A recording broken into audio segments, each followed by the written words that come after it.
संध्या बच्चों, हमने कई कक्षाओं में हिंदी भाषा एवं व्याकरण से संबंधित जो भी ऐसे अध्याय है उनकी चर्चा की थी।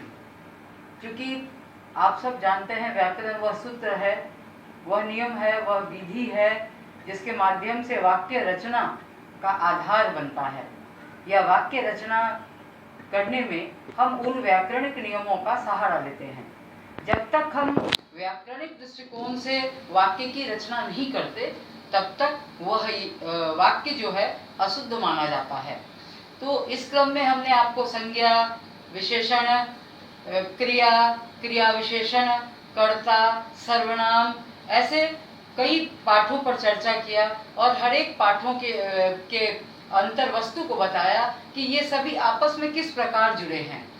लेकिन कई महत्वपूर्ण पहलू है जिसे आप व्याकरण के इस दृष्टिकोण से देख सकते हैं कि जब तक आपके पास शब्द भंडार ना हो, जब तक आपको शब्दों का ज्ञान ना हो, तब तक अगर आप व्याकरण के नियमों को भी जाने तो शब्द को आप लगा नहीं सकते।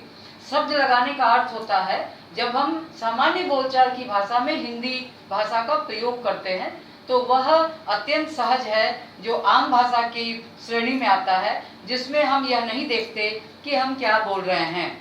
मैं जाता हूँ, मैंने आया, मैं कर लिया, इस प्रकार ऐसे आम भाषा में कई ऐसे वाक्य हैं जिनमें बहुत सारी व्याकरणिक दोष होते हैं, लेकिन उस पर हमारी दृष्टि नहीं जाती है। लेकिन जब हम भाषा शिक्षण की बात करते हैं और जब हम किसी भी योजना की बात करते हैं तो वाक्य विन्यास जो है बहुत महत्वपूर्ण होता है। तो मैं इसलिए इसे कक्षा में नहीं बता पाई थी क्योंकि हमारे पास समय का अभाव था। लेकिन आज जिस समय सापेक्ष कक्षा जो हमारे समक्ष है, जिसे आभासी कक्षा कहते हैं, इस कक्षा के माध्यम से हम ये बताना चाहते हैं क्योंकि आप जब योजना निर्माण करेंगे, वाक्य निर्माण करेंगे तो कहीं न कहीं आपको ऐसा लगेगा कि हम किन शब्दों का चयन करें और किन शब्दों के माध्यम से वाक्य निर्माण करें। व्याकरण जो है वह उस सूत्र के माध्यम से आपके शब्दों को जोड़ेगा, उसमें एक वचन, लिंग, पुरुष और क्रिया को निर्दिष्ट करेगा। लेकिन शब्द जो है वह आपको सहारा प्रदान करेगा, वह आपको वाक्य निर्माण करने में एक अच्छे शब्द को और सही रूप से जानना अत्यंत आवश्यक है। क्योंकि जब आप योजना का निर्धारण करेंगे तो शब्द ही आपका महत्वपूर्ण होगा विभिन्न पाठ के माध्यम से। तो आइए हम इस पर बात करते हैं कि ये शब्द भेद है क्या, आखिर शब्द को हम कैसे जानेंगे। इसकी जो पृष्ठभूमि है उसे जानने के लिए हम आप सबों का ध्यान इस ओर आकृष्ट करना चाहेंगे कि शब्द भेद है क्या, अर्थात शब्द भेद को हम कैसे समझेंगे। तो प्रयोग के आधार पर शब्दों की अलग अलग जातियां हैं, शब्दों की भी जातियां हैं, क्योंकि शब्द ऐसा नहीं हुआ कि अचानक से उसकी उत्पत्ति हुई और हमने किसी पांडुलिपि में इसे देखा और हमने इसे सीखा। क्षेत्र के आधार पर, काल के आधार पर और भौगोलिक सीमाओं के आधार पर शब्द जो है वह बदलते रहते हैं। शब्दों का अपना नया परिधान होता है और उस प्रकार से कैसे हम दूसरे शब्दों को धारण कर लेते हैं, ग्रहण कर लेते हैं और उन शब्दों का प्रयोग फिर अपने वाक्यों में करते हैं, ऐसे शब्द भी हैं। और फिर अन्य कई शब्द हैं जिसके कई प्रकार हैं, भेद हैं। तो हम इसे इस प्रकार देखेंगे कि शब्द भेद अर्थात जो शब्दों के विभिन्न जातियां हैं, उन जातियों को जब हम जानेंगे तो वही है काइंड्स ऑफ वर्ड्स, वही है शब्दों के प्रकार, वही है शब्दों के भेद। और यह जानना नितांत आवश्यक है क्योंकि भले आप इससे प्रश्न न बनाएं, लेकिन आपको यह जानना आवश्यक है कि शब्द भेद में यौगिक शब्द कौन सा है, रूढ़ शब्द कौन सा है, तत्सम शब्द किसे कहते हैं, तद्भव शब्द किसे कहते हैं, अर्ध तत्सम शब्द क्या है। तो इस दृष्टिकोण से यह जानना अत्यंत अनिवार्य है क्योंकि शब्द भेद को हम दो आधार पर जान सकते हैं। एक है स्रोत के आधार पर, on the basis of source. तो स्रोत का अर्थ होता है कहां कहां से वह आया, किन किन दिशाओं से हमने उसे ग्रहण किया। तो स्रोत के आधार पे जब हम शब्दों को देखेंगे तो वह पुर्तगाली, अरबी, फारसी, अंग्रेजी और आगत। आगत का अर्थ होता है जो और भी विदेशी भाषाएं हैं उनके माध्यम से जो शब्द आए और वो शब्द जिस प्रकार आए उसी प्रकार हमारे समक्ष आज तक हैं, तो उनको कहते हैं। तो ये स्रोत हुआ। तो स्रोत यानी कहाँ कहाँ से शब्दों का आवागमन हुआ, तो वो है पुर्तगाली, अरबी, फारसी, अंग्रेजी और विदेशी भाषा अर्थात आगत भाषा। तो ये शब्द कैसे हैं, तो ये 3 प्रकार के हैं। स्रोत के आधार पे शब्द 3 प्रकार के हैं। आप सभी व्याकरण में बाल्यकाल से यानी 5वीं 6ठी कक्षा से लेकर 10वीं कक्षा तक निश्चित रूप से तत्सम शब्द क्या है, तद्भव शब्द क्या है और अर्ध तत्सम शब्द क्या है, इसे आप पढ़ते आते हैं। लेकिन इसका प्रयोग करना हम उस वक्त नहीं जान पाते। क्यों? क्योंकि हमें हमारे मानस में हमारी मानसिकता ऐसी होती है कि इतने तत्सम शब्द याद करने हैं, इतने तद्भव शब्द याद करने हैं, क्योंकि परीक्षा के दृष्टिकोण से यह महत्वपूर्ण है और अंक लाने और प्राप्त करने के तरीके से हम उसे स्मरण में रखते हैं। लेकिन यहाँ आपको तत्सम, चूंकि आप शब्द भेद जान रहे हैं, शब्द कितने प्रकार के हैं और कैसे कैसे आते हैं, तो जब हम ये बताएंगे कि ये शब्द इन स्रोतों के माध्यम से आते हैं, तो वो स्रोत जो है वह क्या है और उसमें कितने भेद हैं। तो इन स्रोतों में भी 3 भेद हैं। पहला है तत्सम, दूसरा है तद्भव और तीसरा है अर्ध तत्सम शब्द। तत्सम, तद्भव और अर्ध तत्सम शब्द। तत्सम शब्द जो शब्द संस्कृत से हिंदी, जो संस्कृत शब्द हैं और वो हिंदी में प्रवेश करते हैं, वो तत्सम, तत्सम उसके समान। अर्थात यह है राजा। राजा जो है संस्कृत से आया है, लेकिन हिंदी में भी राजा ही है वो। पुष्प, फूल, तो पुष्प जो है वह संस्कृत का शब्द है, लेकिन हम हिंदी में भी उसका प्रयोग करते हैं। कवि, कवि जो है संस्कृत का है, यह तत्सम शब्द है और हिंदी में उसी रूप में उसका प्रयोग होता है। आज्ञा, अग्नि इत्यादि ऐसे शब्द जो संस्कृत शब्द हैं और संस्कृत शब्दों से, ये नहीं कि इतने ही हैं। आप यहाँ यह जान लें कि यह तत्सम शब्द से संस्कृत से आए हुए तत्सम शब्द अनेक हैं, जिसे आप किसी भी व्याकरण की पुस्तक में उठाकर देखेंगे तो आपको 50-100 ऐसे तत्सम शब्द प्राप्त होंगे। आप उसको संज्ञान में रखें, क्योंकि इस प्रकार के प्रश्न पूछे जा सकते हैं। तद्भव यानी संस्कृत से उत्पन्न या विकसित और परिवर्तित रूप में, तद्भव भी वही है।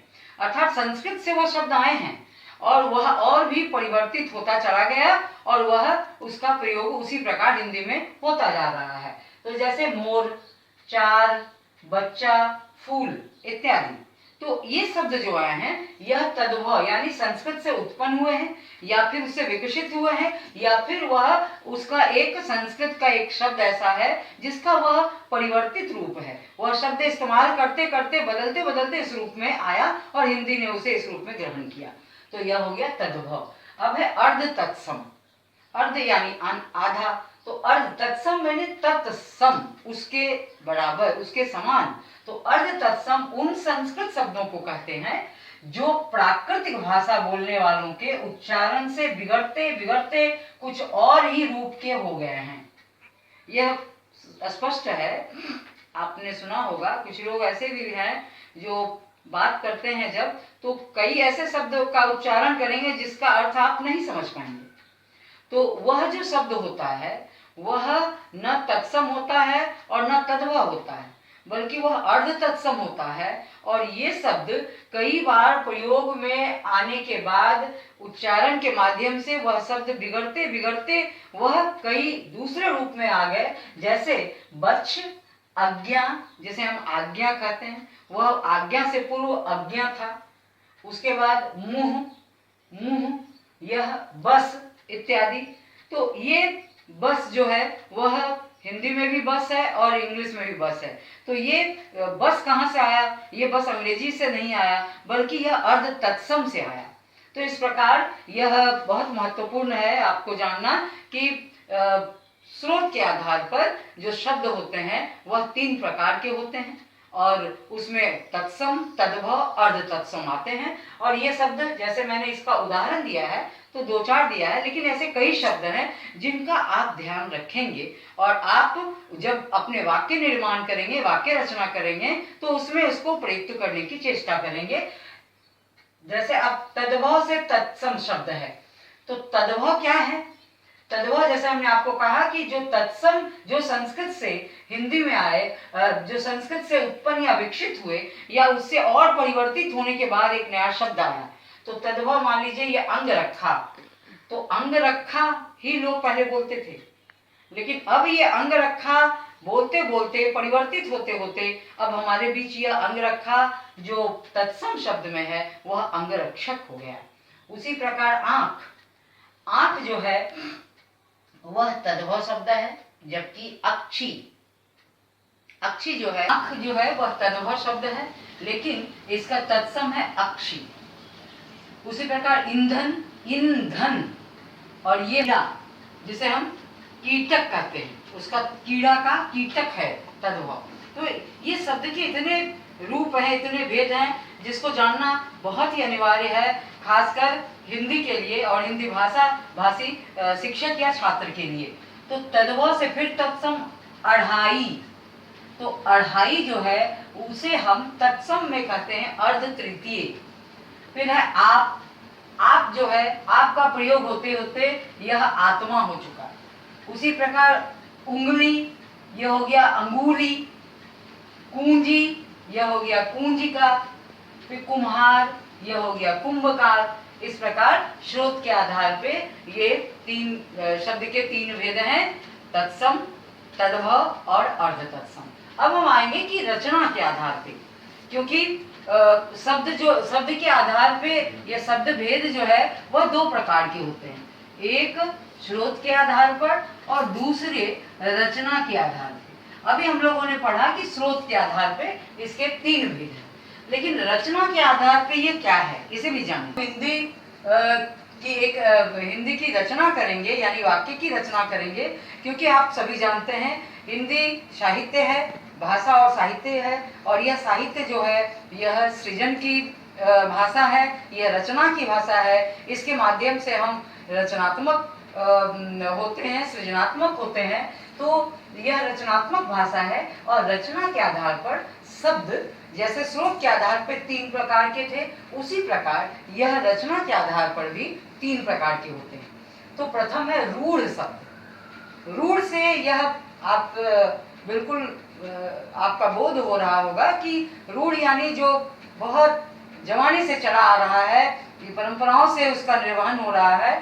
तो रूढ़ शब्द वे हैं जिनका कोई भी खंड सार्थक नहीं होता, परंपरा से विशिष्ट अर्थ में चले आ रहे हैं ये शब्द हैं। बस बहुत जमाने से वो शब्दों का प्रयोग होता आ रहा है, तो वो शब्द जो है प्रयोग में आ ही रहा है, तो वो रूढ़ शब्द हुए। जैसे नाक, नाक को नासिका कहते हैं ना, लेकिन नाक ही जो है वो प्रयोग में आ रहा है, तो नाक ही है। जल, जल को जल ही कहा जाएगा। उसके बाद आग, तो ये जल, नाक, आग ऐसे अनेकों शब्द हैं जो रूढ़ शब्द हैं, जिनका एक सदियों से प्रयोग हो रहा है और आज तक उसका प्रयोग उसी प्रकार है। अब दूसरा है यौगिक शब्द। तो योग से अर्थ यह स्पष्ट होता है जोड़। तो वे शब्द जो दो या दो से अधिक सार्थक शब्द खंडों को के योग से बने होते हैं, जो दो से अधिक शब्दों के सार्थक खंडों के योग से बने होते हैं। यानी स्पष्ट है कि यौगिक में दो शब्दों का मेल होता है, और दो शब्दों को जब हम खंड में करते हैं तो वह अलग अलग शब्द होता है। जैसे यहाँ आप देख रहे हैं पाठशाला, अर्थात पाठ और शाला, ये दो शब्द हैं।